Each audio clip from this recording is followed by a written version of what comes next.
Hello and welcome back to the Amid the Mess podcast, where I talk about all sorts of health-related things, but make it realistic for people amid the mess and chaos that is life. So today I spoke with Annabel Streets, who is a writer and researcher and has a lifelong love of walking. She has recently published a book called The Walking Cure, and the tagline is "Harness the life-changing power of landscapes to heal, energize, and inspire." Now, I loved my chat with her.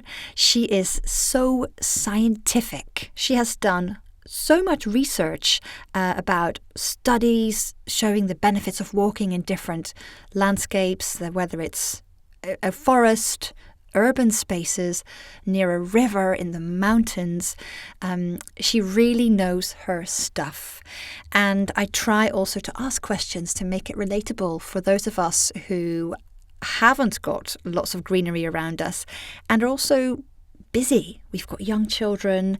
Going for a walk is maybe a bit more challenging. So we talk all about how to make it possible in our crazy busy lives. So without further ado, I hope you enjoy this episode. What inspired you to write The Walking Cure? Is there a personal backstory at all? Yes, there is. I had already written 2 books on walking. So this is my 3rd book on walking, and I honestly didn't think there was any more sort of juice in that walking can. But when my editor said to me, "Do you have any other thoughts on walking that haven't been explored?" I said, "I have actually. There's something I've been pondering for a while, but I'm not sure that there's much science there." It turned out actually there was, but the science has only come on board very recently. So it really sort of started, quite a long time ago. I was at university, just arrived at university, and my grandfather was dying of cancer in the hospital there. Ooh. And he had been moved there from his tiny village miles and miles and miles away because it was the best place to go if you were dying of lung cancer. So he knew no one. It was in Norwich. He knew nobody there. He had no visitors. No one was able to go and visit him. I had also just arrived my first year in university. So while all my peers were out drinking and partying and getting to know each other, I was in and out of Norwich General Hospital looking after my grandfather. And then he died. And I found that really, I think I found it really distressing. And a very strange thing happened at that time. I started absolutely craving mountains. Now, I'd never been in mountains. I'd maybe climbed a couple of tiny hills when I was a child, but we'd always lived by the sea. So mountains just hadn't been in my life. I grew up without a television, so it wasn't as I was seeing programs about mountains. But this call from the mountains was so strong that I had to go to my supervisor and say, I've got to leave university. I have to go to the mountains. He was obviously very used to sort of students coming up with sort of crazy things, because he was very understanding. He said, "Well, don't just leave, take a year out, or take a year out, and then we'll hold your place open and go off and walk in some mountains." And then he said, "And which mountains are you going to go to?" So I said, "Well, I'm going to the Himalayas." Which he was a bit like, "Oh, have you been in mountains before?" I said, "No, I've never been in mountains, but I want to go I need to go somewhere really high." So I took the year out, and I spent about 7 months of that year in India, in the Himalayas. And, that was all a very formative experience. And I came back and I went back to university and life carried on. But I never forgot this really strange yearning for a place that I had no connection with whatsoever. I didn't really understand that until later when I started working in London, and I started getting strange cravings again. I had small children and I was working really long hours right in the centre of London. And I started craving greenery. I just really needed tree. I needed to be somewhere green. And I think I got really quite tetchy and grumpy and difficult. And then I'd go to a park, or I'd go somewhere that was very green, and I would just literally feel the stress falling away. And I sort of couldn't really understand that either. But then a couple of years later, I started craving deserts. And this was quite a surprise to me, because deserts, it's not a landscape I'd ever been in. But I was really, really stressed. It was in the height of the dot-com boom. I was working round the clock with clients in Japan and clients in America. I was always having to be on the phone and you do conference calls. And I also had these small children. So, I was exhausted. And there was something about all the clutter in my life, I think, looking back, that made me just want to be in the desert. And my husband very sensibly said to me, we've got small children. We cannot take our annual holiday in the desert. That's just not going to happen. How young were they? Sorry. Oh, they were small. The oldest was 4, and then the next one was 3. Okay, yes. And I think I may have even been pregnant with a third. So it was I a want very, to very go to the busy desert. time. Yeah, and I wanted to go to the desert. And I didn't really understand that craving either. And then sort of later on, I just noticed that these cravings would come at strange times. If I'd been in the wilds for too long, I would really crave cities. I would think, I don't want to see any more green. I just need to be in the beating heart of a city, surrounded by people and bricks and the smell of bakeries. So when I said to my editor, I think there's this strange yearning for landscape. I don't think I'm the only person who has it, and I want to go and explore it. Luckily for me, she said, fine, go and explore it. And I walked out of the meeting and thought, oh my God, what have I promised? I think this is just me being a bit mad. But I started digging around in the data, and something quite extraordinary had happened in the last 5 years, which was very lucky for me. So if you think sort of 5 years ago, all the studies done by neuroscientists and environmental psychologists looking at the effects of landscape, place, space on how we think, on how we feel, on our mood, even on our biology, those studies were all done in laboratories with people sitting in a chair, like you and I are, sitting in a chair looking at a screen, and they would put on the screen images of different landscapes. And then they would have everyone be wired up in their chair, and they would monitor the response to the screen. So that is such a different experience when you're actually outside, immersed in a landscape. It's completely different being in a laboratory on a chair to walking in woods or walking and in not mountains. smelling the smells and hearing the sounds. And yes, Exactly. But about 5 years ago, the cost of that technology started to tumble, and it became portable. So now you can get wearable EEG and wearable fMRI and all sorts of gadgets that you can go out wearing, which will monitor your blood pressure and your heart rate and what's happening on your skin. So skin conductance is often used to measure responses to the place we're in. So, is our skin, is it going hot? Is it going cold? That will often be combined with heart rate variability. How fast is our heart beating? Are we stressed, or are we really relaxed? And then, of course, they're now scanning the brain. So now all of that can be done while you're on the move. So I was very lucky in that this data was just starting to appear.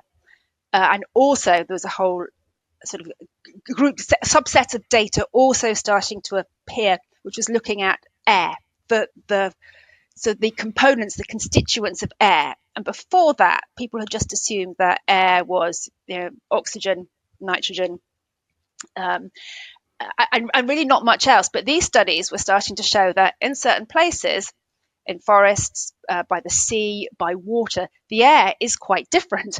And the air contains all sorts of what they're now calling aeronutrients, tiny, tiny, tiny little nutrients that are coming often from the plant life itself.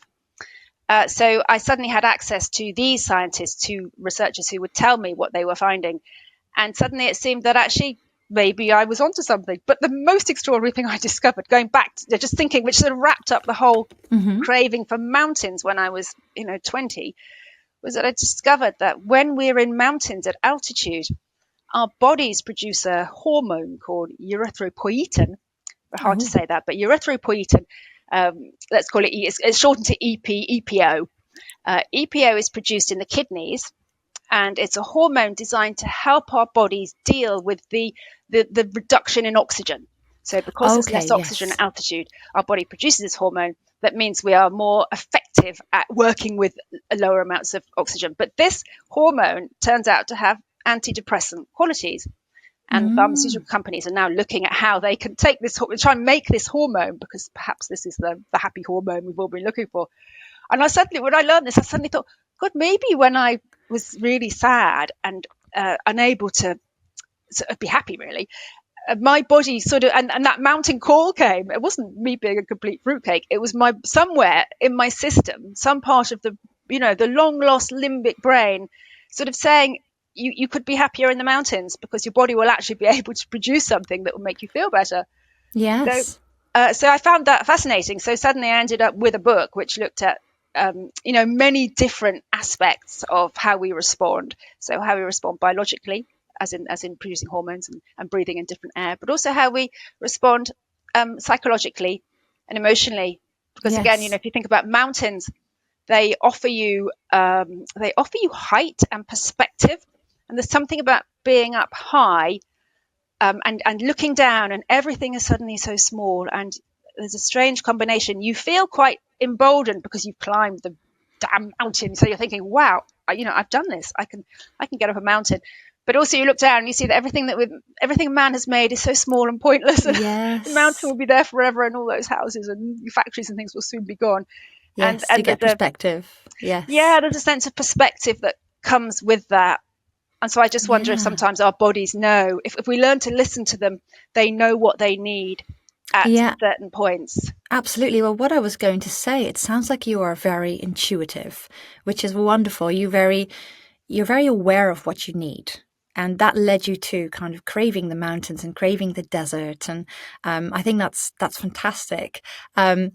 What I'd like to let the listeners know, actually, that is your book is not only about mountains, is it? No. I mean, this sounds wonderful. I'm getting visions of my skiing holidays in the past. I was like, oh yeah, I feel so happy on a skiing Yeah. holiday. But it's not just about mountains. So you talk about so many different environments.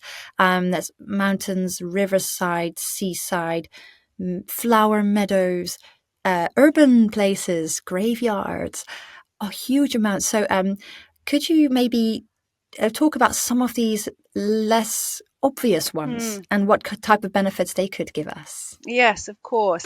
So I ended up with 20 landscapes. And Whoa. my editor wouldn't let me do deserts. She said, no deserts, you can't have deserts. Oh, So that's a they got shame. chopped out, which is sad. But the 20 include some of the more obvious, as you've said, the mountains and forests and rivers. But also I found that there was really interesting data coming out of quite unusual landscapes. Well, not unusual because they're everywhere, but we don't think of them as walking places. But Mm. cemeteries was one.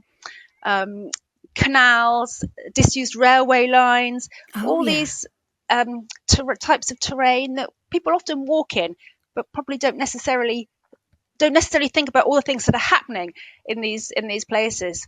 So Mm. cemeteries I found fascinating, and I was quite stunned really that there were lots of researchers all over the place studying cemeteries. So some are studying wildlife in cemeteries because cemeteries seem to be home to a really diverse range of insect life and plant life, which of course then means you have more birds. And it's And partly because they're unusual ones as well, you mentioned. really, really unusual ones. So a wonderful old botanist, took me around a big cemetery in London, and we found an orchid, and he said this orchid is one of the last remaining orchids, quite possibly in the country, and it's there, sort of completely preserved. Because when we think about the countryside, don't we, as being this sort of wonderful green haven, but quite often it's quite heavily sprayed. It's Yes. industrially farmed. It's being construction workers, changing the face of the landscape as we know it. But then there are these little tiny places that haven't been touched for years and years, and cemeteries are one of them. The verges of country lanes are another one. That they don't get sprayed; they just pretty much get ignored. Dogs aren't running around there because if you're walking on a country lane, your dog's on a lead. So there are lots of things like that that mean they are completely undisturbed in every way, and cemeteries are the same. So Yes. obviously I love dogs, but when dogs are charging around through things, that changes the terrain slightly. But again, Yes. cemeteries, and there's just little places where that doesn't happen, so they're completely Yeah. undisturbed. So what's happened there is that we can find really with things that are just rare and surviving, Yeah. and even starting Animals to and plants. yes, even Yes. starting to colonize. So that was quite interesting. But also, I really liked one of the things that people are looking at is, how we're all expected to be very happy, very happy now. Yes. With an Yeah. expectation that you're meant to be Yeah. happy, or at least trying to be happy. We're all in search of happiness. But, Yeah. a Be cemetery, positive. Be be positive all the positive. time. Yeah. A cemetery is one place where you can go and you can be sad, and it's sort of expected. So that chapter starts with an interview with a writer who had had to deal with alcoholism, and then she got breast cancer. She had three small children, and Mm. she was telling me that she really needed to cry because crying was very cathartic, but she didn't want to worry her children. She didn't want them to think she was going to die of cancer, although she was desperately worried that was going to happen. So she would go to the cemetery. She would go to her local cemetery, and she said that she would just cry. And she said no one batted an eyelid. It was just sort of, you know, people might just give her a sort of a compassionate smile, but Yeah. people weren't rushing up to her worried about her. People weren't Yes. looking at her as if she was completely mad. There was a sense that she could really, I think, express emotions in a cemetery that she could not express anywhere else at all.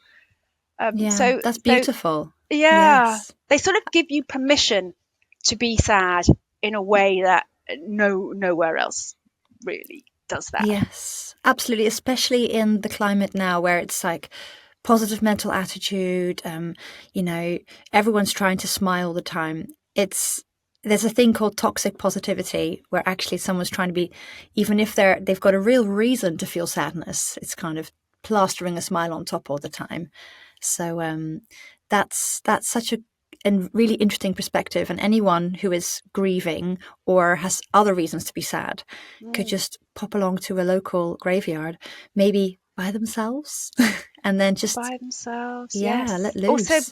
that's another thing about cemeteries and graveyards is it's quite normal to see people on their own. So you feel that you can walk alone, and no Yeah. one is thinking that, oh, why is she on her own? Why hasn't she got any friends? It's just but that solitariness it's very calm. It's very calm, and because there are lots of people walking on their own, Mm. you feel quite normal. It's not like if you're walking a busy London park, you think, oh my god, everyone's got so many friends with them. All by Yes. Oh, myself. if you were crying in a very busy park, you would, yeah, it would be a very different experience. Yeah. Yeah, Yeah. I think it would be very different. So cemeteries were very good for that, and for wildlife, and also for I think for distraction. So Claire Pooley, the author who was going to cemeteries a lot, also said that when she stopped needing to cry all the time, and things had settled down and she was getting used to the idea, she would start to read all the headstones. And in fact, I do this a lot too. And when she read the headstones, she just thought, I'm so lucky.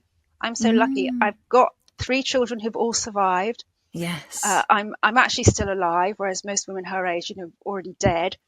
So when you pause and read the headstones, I think they do really prompt a sort of gratitude, because so Yes. many in my local cemetery, there are so many headstones where the mother and the father outlived all their children, and they've got children who died at Mm. 3, 5, 7, sometimes it looks as though Yes. the entire family, apart from the mother, were all buried.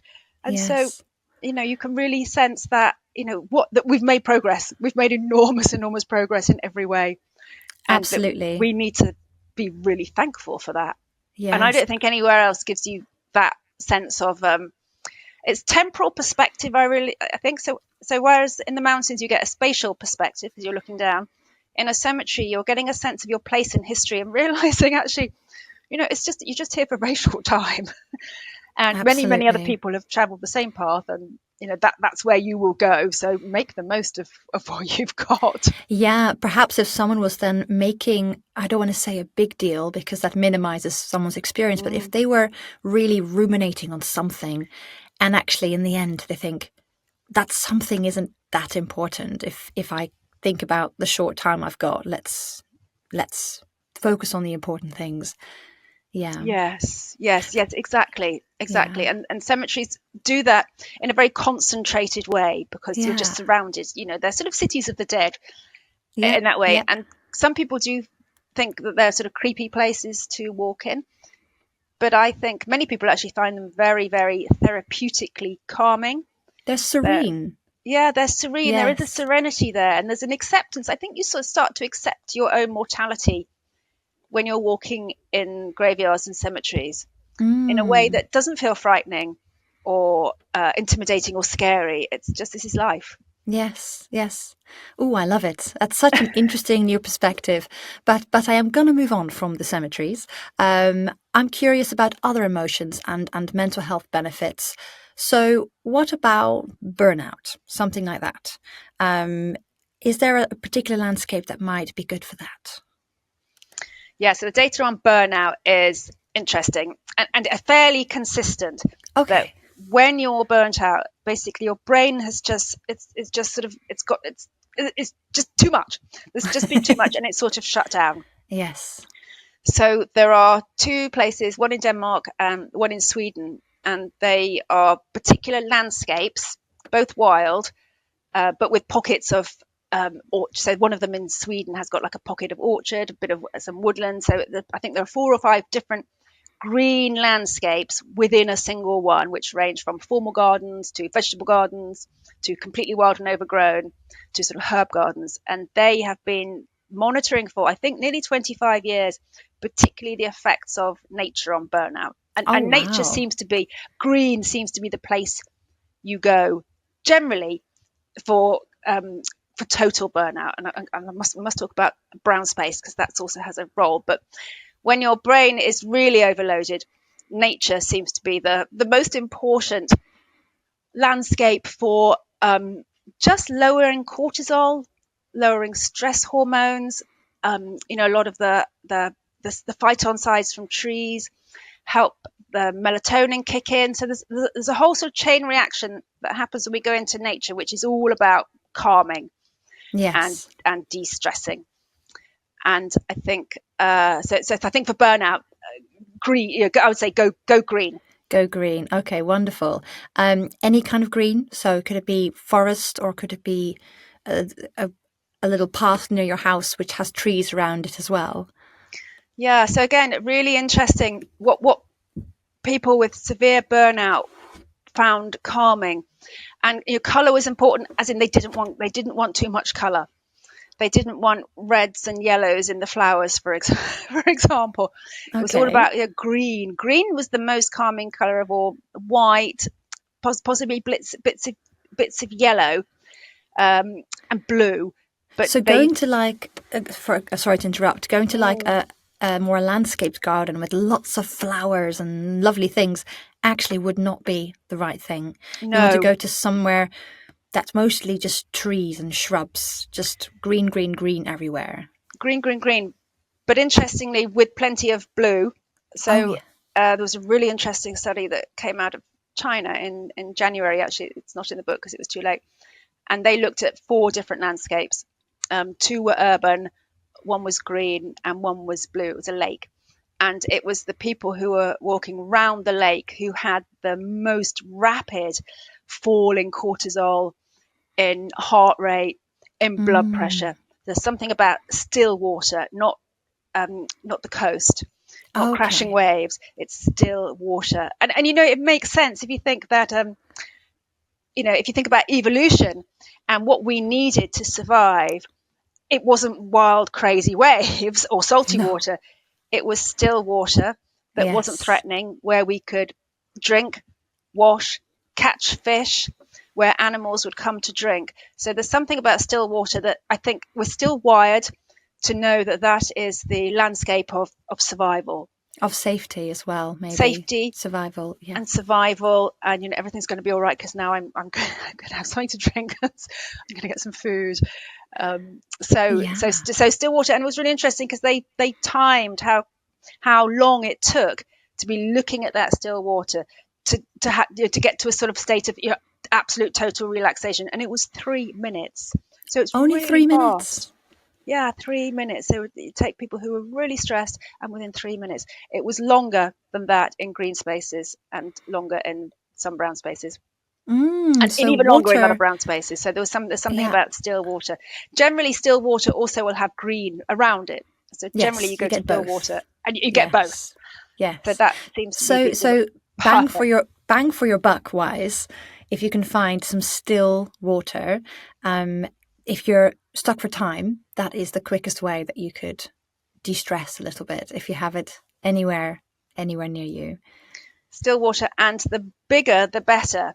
So other interesting data has shown that the larger the lake, the more quickly and the more effectively we relax. So there's something again about Mm, scale. It's really odd, isn't it? So yeah. a really big loch or lake is better than a small pond or a small loch or lake, Yeah. Yeah. and big lake. And the study done in Scotland looking at lochs and comparing people. walking by locks to people walking by the sea, and little locks versus big locks, found that the big locks were the most effective at rapidly inducing a sense of calm. Yeah. So if you're lucky enough to live near a big lake or a big lock or a reservoir.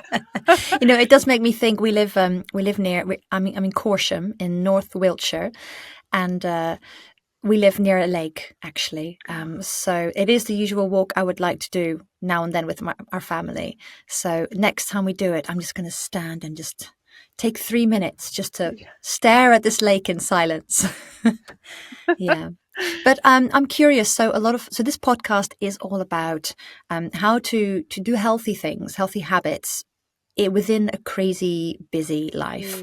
And maybe people with, like you've got children, but when they were young, you had the craziness. So have you got any advice for people who feel that they're currently in a chaotic, busy life and they don't feel they have any time to go for a walk? What's your words of advice for them? Well, actually, when I had children, the small children at home, we did make a lot of time for walking. I think I think what you need to do, and I did this. I started with a little mantra to myself. I'd walk out and I'd see my car there, and I wasn't allowed to touch the car until I'd asked myself this question, which was, do you really need to drive? Just very simple question. Do you really need to drive? And so I'd pause, and quite often the answer was, I could do this journey on foot. I don't need to drive. So one example was the weekly shop. So my supermarket and I have four kids, so it was quite a lot of food going through the house. Yes. And a dog, so it was a lot of food. And the nearest supermarket is about a 25-minute walk. So I would drive it normally, which was a 10-minute drive. But actually, by the time I'd parked and then had to go down from the car park in the lift, it was probably the same. So I bought myself a backpack, a big backpack, and I thought I'm going to use this for the shopping. So I started doing the weekly shop and have the buggy, the double buggy, bags hanging off it, and then everything else in a backpack.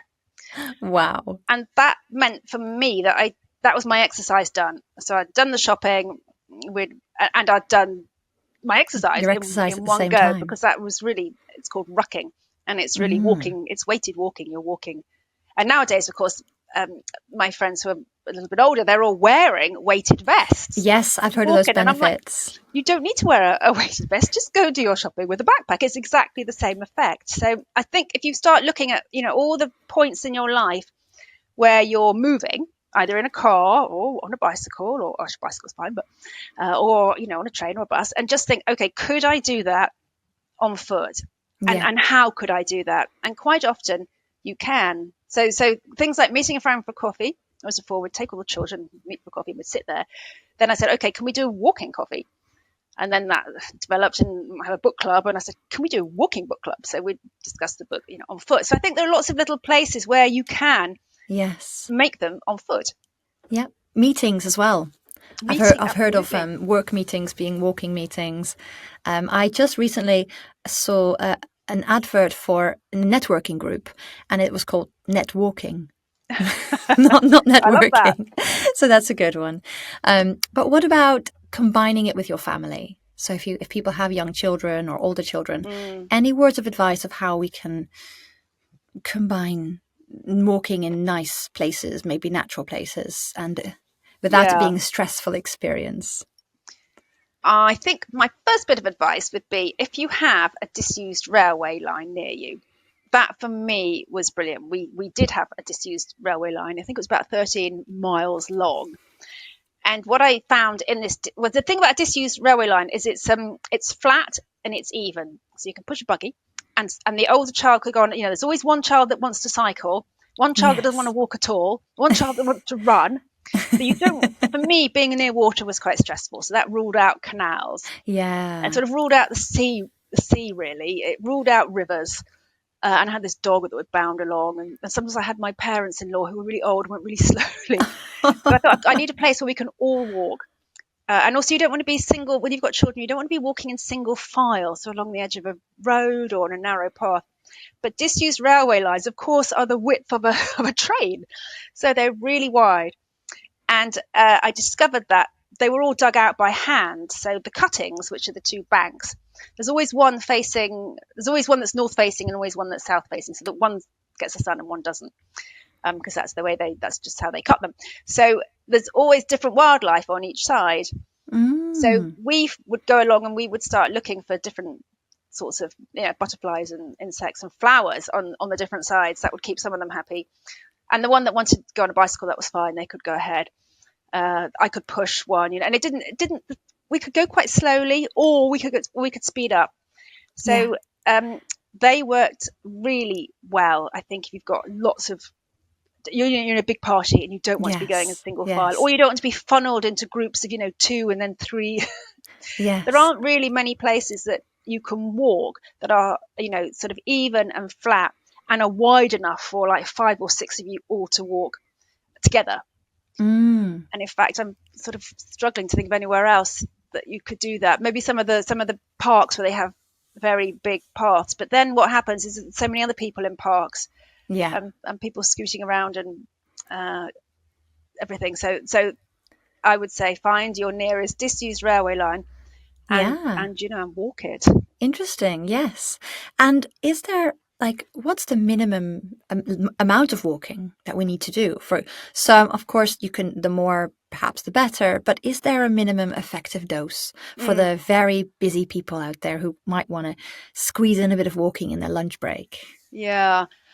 So one study I looked at, in fact, I spoke to the researcher who did it, and it was really interesting because he had calculated, based on the studies he had done, that 7,500 steps a day reduced the risk of depression by 42%. So that's huge. So I sort of thought, okay, 7,500. So it's not the 10,000, which is sometimes difficult to achieve. Yeah. And we now know is a marketing figure. Yeah. So 7,500 is really good for mental health. And 8 to 8.5 is the number that's now sort of bandied around as being optimal for biological health. And after that, the benefits really sort of tail off a bit. So it's still obviously better and better, but not in the same way. So it's that first 7.5 to 8,500 steps seems to be really crucial. So if people can do that, that is what I would urge. Yeah, absolutely. And you mentioned very quickly the 10,000 steps being a marketing thing. Could you quickly explain that? Oh, yes. Yeah, many people might not realize that, because 10,000 steps is still quite a benchmark for most people. Yeah, I think it's just because it's a nice round number, isn't it? But actually, it is pleasing. Yes, it was devised by a Japanese marketing company who wanted to sell more of their pedometers back in the, I don't know, must have been maybe even the 90s, quite a long time ago. Yes, and they just came up with a figure, 10,000, I think for the reason that we've just said. It just got a nice ring to it. But there was absolutely no science behind it. So when you look into the science now, it isn't 10,000. Oh, okay. It is, eight-ish. Yeah. So you can cut 20% off the Japanese marketing figure, and that's fine. But I think anything is good. And in terms of cancer risk, a really important part of doing your steps is to have 5 minutes, as fast as you can go, really, sort of brisk walking, not running, but brisk.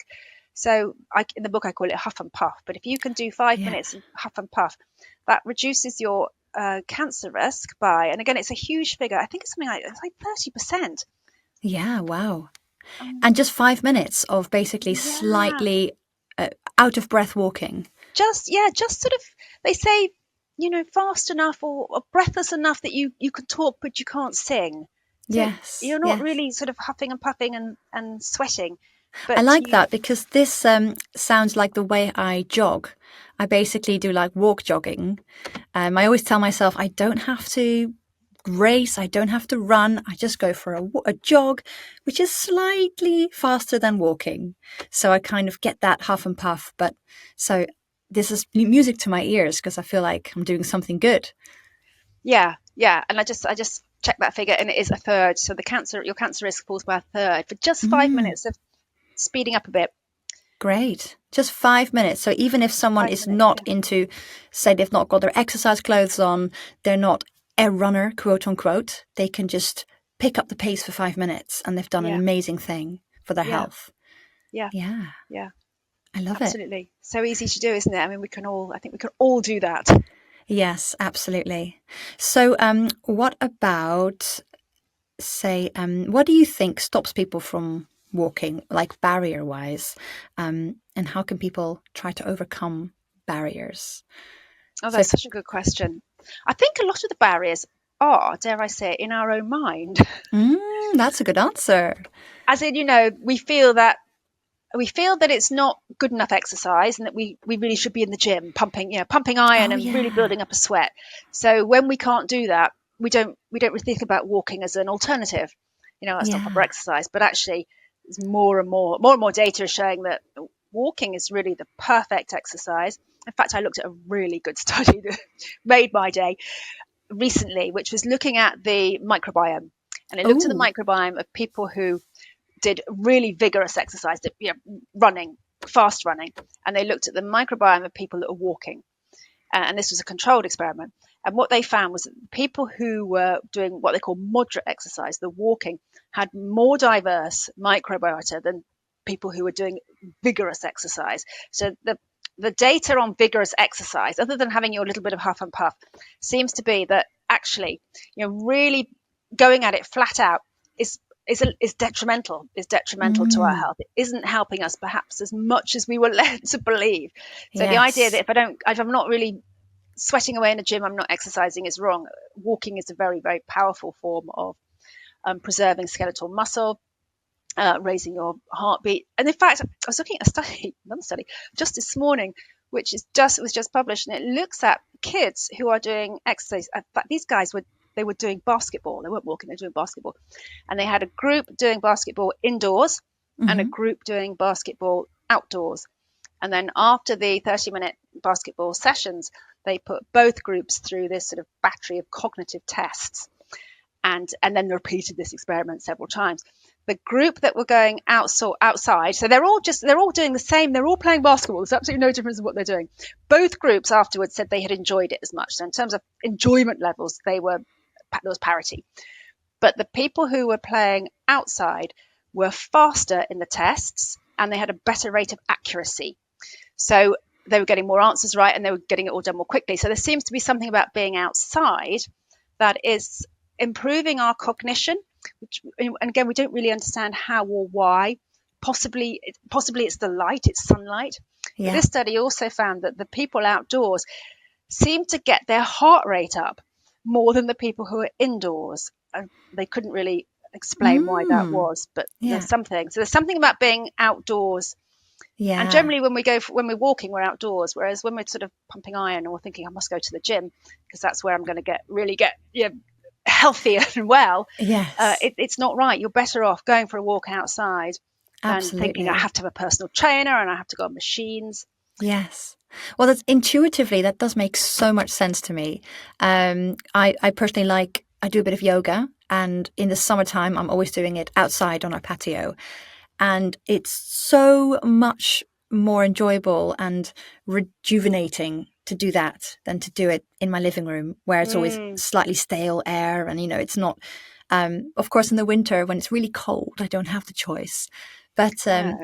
something about doing that movement, whatever the movement is, whether it's yoga, walking, basketball, doing it outside. Yeah. Yeah. And Yeah. as a runner as well, like I couldn't think of anything more tedious and awful as running on a treadmill inside. I would not do it. But running outside, it's different. Yeah. It's interesting, isn't it? Yeah. Yeah. I think it's probably just because we evolved to be outside, and the whole of our body is designed to walk. If you think about all those little bones and muscles in our feet and just our spine, everything is designed to walk, not necessarily to swim or even necessarily to go on a bicycle, although those are lovely things too. But Mm. that walking outside that we were doing, for millions of years, Yes. Yeah. and that we still should be doing. So to go back to your question, I think that one of the barriers is in our mind. The other barrier is that we don't have time because walking is seen as slow. And But and say they think you have to walk for a long, long time for any benefits to happen. yes, and you don't. You need to walk for half an hour, And the other thing, which is really important, I think, is that people now think, oh, I've got to walk in green space. I've got to have a park. I haven't got a park, and I don't want to walk by the road, which is fair enough. But I think one of the really interesting studies I looked at, because my editor, she said that she was very insistent that I have plenty of what's unattractively called brown space, Oh, built up yes. space. Talk about brown space. She was quite rightly, and I live in London, so I'm always walking in brown space. But she was like, "You've really got to go and find some really good data on brown space." And I thought, "Oh my God, everything is about green. It's all about green or blue. I'm not going to find anything." But again, because of the change in technology I talked about, there's lots of data coming out now on brown space. And I mentioned the Chinese report that looked at, found that the lake was the number one place. The number two place they found wasn't the Green Park. It was what they called the old quarters of the city. So Ah. old historic buildings and old historic cities, which we know because everyone's rushing to them. We all want to be in Venice and Florence and Edinburgh and all these beautiful places. But those cities and cities with lots of history and old buildings, we find those really calming as well. What we don't like, though, are the very bland, uniform, trafficy, modern architecture where everything is being given, the priority is given to drivers, Yes. not to pedestrians. So everything is designed around cars. We don't like that really because there's nowhere for us. We don't like. I looked at really interesting data. My husband used to work for a big architectural firm. And a couple of years ago, they put a whole bunch of architects into wearable EEG, so little things on their head that could monitor their heart rate and their what was happening on their skin, and they sent them off walks around London, and then they transposed the data from looking at their stress levels going up and down, up and down, and our stress levels are going up and down all the time. It's absolutely intriguing because we're sort of accustomed to life, aren't we? But if we think about it, we are responding to everything the whole time, and that is having effect on us biologically. So they transposed that data onto a map of the city, and they call this emotion mapping. And they found that the stress was absolutely linked to traffic. So stress levels went up at roundabouts, at junctions, at intersections, on busy roads. Stress went up when pavements were narrow. So we don't like being on little narrow paths. Stress levels went up when we were among, really high, big, tall buildings. We don't really like that either. So this is all sort of quite obvious because if someone said to you, what sort of city, what would be your perfect city? You're probably not going to say, oh, loads of skyscrapers, loads of traffic and tiny narrow pavements. I'd love that. So it's sort of instinctive. We know what our body likes. It likes to feel safe. Exactly. It's a safety thing. And even if it's subconscious, the body subconsciously feels less safe around fast vehicles because that is quite, if you think of everything in life, a car is probably most likely to kill us. I mean, it's not very likely, but compared with everything else. And that's interesting. I've also looked at my heart rate graph now and then, and I've noticed the same is true inside a car. If you look at your daily heart rate graph and you do a long drive somewhere, even if you didn't feel particularly stressed in the car, your heart rate will kind of go from like a line, like a little up and down line, and then it'll shoot up and stay up for the whole duration of your journey, and then go back down when you get home, even by a particular amount of beats per minute. That's so interesting. Is So that when you're driving on as alert? A passenger? I think I looked at it when I was a driver. So when you're driving, you are on alert, and that's stress. Same so being inside the car and being surrounded by cars is generally stressful for us. Yeah, that's very interesting. So interesting, isn't it? And yet the whole of our country really is mainly being designed around cars, isn't it? Absolutely. And easy access for lorries and it's really hard to work out how to go. But what I would recommend to everyone is if you use a walking app, get one that finds you a green route. So I use an app called Go Jauntly that covers the UK, and it was designed and developed by some Brits here. Oh, nice. And you can plug in, so you say where you want to walk, and then it says, do you want to go the fast route or the green route? Because they're not always the same.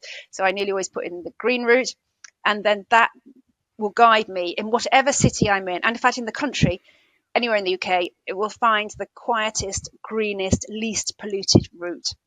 And I will follow that. So I would say to everyone, when you leave your house, don't just think, oh, I have to walk along the roads. There are always quieter routes. There are always residential streets that have got lots of greenery and front gardens or trees. There are always little back ways. So no one ever has to walk alongside a motorway or on a big arterial road. It's different in America where you do, but here we're so lucky. That's and there are such nearly a always good tip. footpaths. Yeah, I would just urge everyone, get the Go Jauntly app, choose your green route, especially if you're pushing children in a buggy. Yes, or have a child on a bicycle, and then you don't want to go near the scary roads either. Because that's of course their mouth is at the level of the exhaust pipes. It's just so just get them onto a green route, a quiet road. That is such a good tip. And that'll be so much more enjoyable. Yeah. And I have another question. So, your readers of your book, if there was one particular thing that they could take away from reading your book, what would you want that to be? I think I would say to people, learn to listen to your body. So first of all, actually make walking absolutely a fundamental part of your life, just like cleaning your teeth.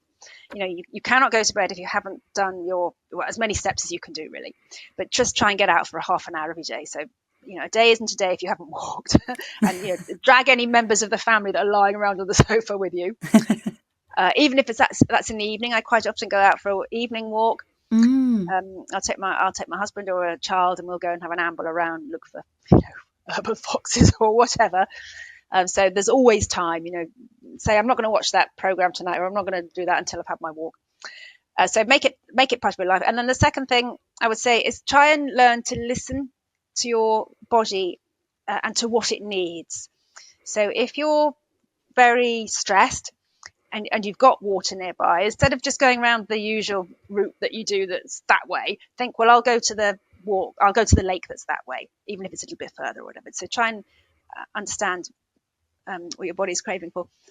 And also I think to and that takes a while. It's only in the most extreme circumstances certainly that I started getting loud cravings. But I think all of us can learn to listen a little bit more.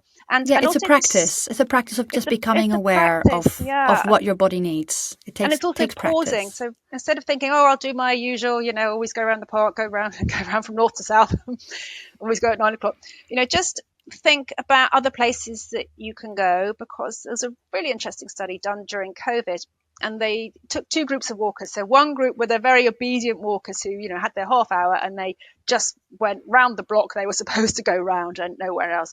The other group were the more adventurous people who probably knew that wasn't going to work for them, and they were off. We all knew them, and I did a bit of it myself. We were like, oh, I think I'm just going to just go a little bit further than I should, because I want to know what's over that hill or what's around that corner. So those people, and often they really took advantage of the fact that no one was around to explore the area around them. And fewer cars as well during COVID. That was brilliant. But the people who did the more varied walks in more varied places had better mental health. That sense of novelty and I'm going somewhere new seemed to give them a bit of a sort of a mental boost, really. So I would always say, don't get out of your walking rut, and do try and find new places. And I would also say to everyone, have a walk that you can do from your door. Maybe using your green route thing, but have a route so that if you've come home and you have not done 10 steps all day, and you've got 20 minutes before you start cooking the supper, you've got a route that you don't even have to think about. It's just automatic. Yeah, perfect. And it doesn't have to be amazing. You could do a route. It doesn't have to be through breathtaking scenery. Just the getting out, even in... Yes, wherever you are. Fantastic. Super. Where can our listeners... first of all, can you say the name of your book again for our listeners? Oh, yes. It's called The Walking Cure. Yeah. In fact, it's got a subtitle, which is Harness the Life-Changing Power of Landscape to Heal, Energize and Inspire. Yeah. I've forgotten that one. It's a bit long. I've really been enjoying reading it. I've been reading it in little tiny chunks because, of course, I've got a young baby. But the chapters are really manageable as well. I really like that. Really manageable little bits that you can just dip in and out of. And where can anyone find it if they want to buy it? Oh, any bookshop? Yep. Yeah, it Anywhere. should be Perfect. everywhere really, or if it's not there, ask your bookshop to order it in for you. Wonderful. And if our listeners want to find out more about you, have you got a website? Do you do social media? What are those details? Yeah, I've got a website, which is, yes, I have to explain that I mainly write under another name, which is Annabel Abs. Okay. So one of my walking books is under Annabel Abs and two are under Annabel Streets, just to confuse everyone. So my website is www.annabelabs.com. And on social media, I'm at Annabel Abs. Oh, wonderful. And Yeah. I'll put those details in the show notes as well, so people can just have a quick look. Fantastic. Well, Annabel, this was so fascinating. I have fresh inspiration to go walking with my 6-month-old baby and 3-year-old son, maybe on along some disused railway lines or somewhere else. But thank you so much for your time. And I think we're going to call it a day because my baby needs her mummy.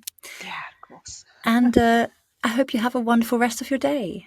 Thank you so much for having me. Well, that was Annabel Streets talking all about her new book, The Walking Cure.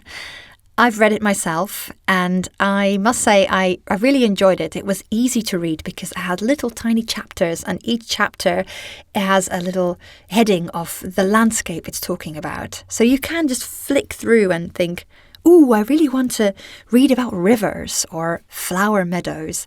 I really enjoyed that bit about it. But what I must admit is that I haven't been walking as much as I feel I'd like to.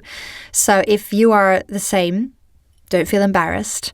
Life is busy. Life is crazy. I mean, since we've had children, walking just somehow hasn't happened so much. And having had this chat with Annabel, I am really going to start to reevaluate how we can fit in more walking to different places, because it sounds like it is a thing we should be doing. And I think I'd feel happier. I think it'll be good for my 3.5-year-old son to do more outside walking. So there's a lot to think about. And is there with you? I would love to hear if this changes your mind a little bit. It gives you extra motivation to be a little bit more active, maybe with your family, maybe without. Feel free to let me know. You can always contact me on Instagram. You can find, or email, you can find all my details in the show notes and let me know. Well, I'm going to stop blabbing on and love you and leave you.